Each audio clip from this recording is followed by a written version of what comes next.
গত বছরের তুলনায় 10% কৃষি বাজেট বেড়েছে। তারপরে প্রমোদনা বা উন্নয়ন বাজেট আছে, আমাদের বাজেটের ভিতরে আবার ভাগ আছে, ওটা বেড়েছে 59%।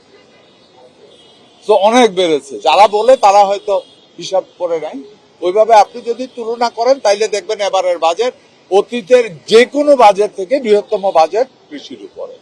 আমাদের দেশি ফলের যত বিলুপ্তি প্রজাতি আছে ওগুলিকে আবার উঠিয়ে আনা হয়েছে। বিদেশি যে সমস্ত ফল এখানে উৎপাদন করা সম্ভব, অতীতে যেগুলি আমরা আমদানি করতাম এগুলিও এখানে উৎপাদন শুরু হয়েছে। সুতরাং আমাদের আমদানি কমেছে এবং আগামী দিনে আমি আশা করি আমদানি করতে হবে না। যেমন আমরা যদি একটা ফলের কথাই বলি, ড্রাগন, রাইট। আসেন আপনি ড্রাগন ফলের কথা, আজ থেকে 2-3 বছর আগেও কিন্তু আমরা ড্রাগন ফল ইম্পোর্ট করতাম।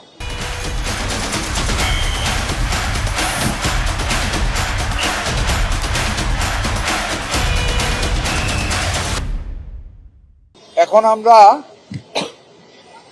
স্বপ্ন দেখছি, চিন্তা করছি ড্রাগন ফল বাংলাদেশ থেকে রপ্তানি করার। যদিও এটা বাইরের একটা ফল, কেন আমরা এই সাহস পাচ্ছি? আমাদের ওয়েদারের কারণে এখানে যে ড্রাগন ফল উৎপাদিত হয় অত্যন্ত টেস্টি, যেটা বাইরের ড্রাগন ফল এত মিষ্টি বা এত টেস্টি হয় না। সুতরাং আমরা আশা করি আগামী দিনে হয়তো আমরা ইভেন বিদেশি একটা ফলও এখানে উৎপাদন করে আমরা পাঠাতে পারবো। তো যেভাবে এরই মধ্যে আমরা বিভিন্ন ফলের বিকল্প ব্যবহার নিয়েও আমাদের গভর্নমেন্ট কাজ করে যাচ্ছে, এগ্রিকালচার ডিপার্টমেন্ট কাজ করে যাচ্ছে।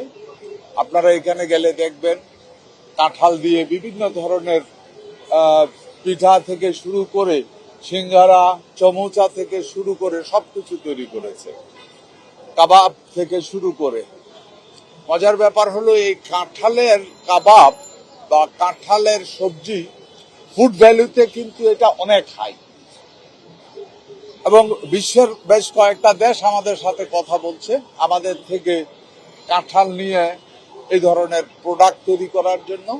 একই সাথে আমরাও লোকালি ডেভেলপ করছি। এখানে ছোট ছোট ক্ষুদ্র উদ্যোক্তারা আছে, এরা অনেক কিছু তৈরি করেছে।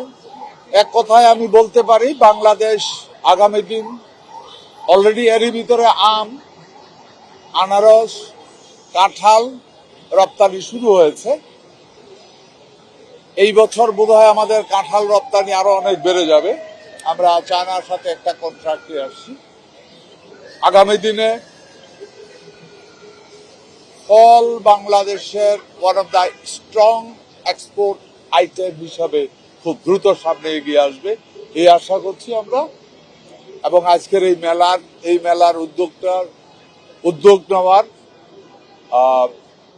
কৃষি মন্ত্রণালয়ের প্রধান মূল কাজটাই হলো মানুষকে আরো চাষের জন্য এবং কেনার জন্য উৎসাহিত করা।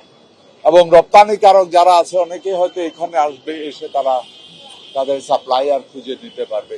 আগামী দিনগুলিতে আমরা আশা করি আমাদের আরো কিছুদিন যাওয়ার পরে ফলের রপ্তানিকে বাড়ানোর জন্য আমরা দেশ বিদেশেও ফেয়ার করা শুরু করব।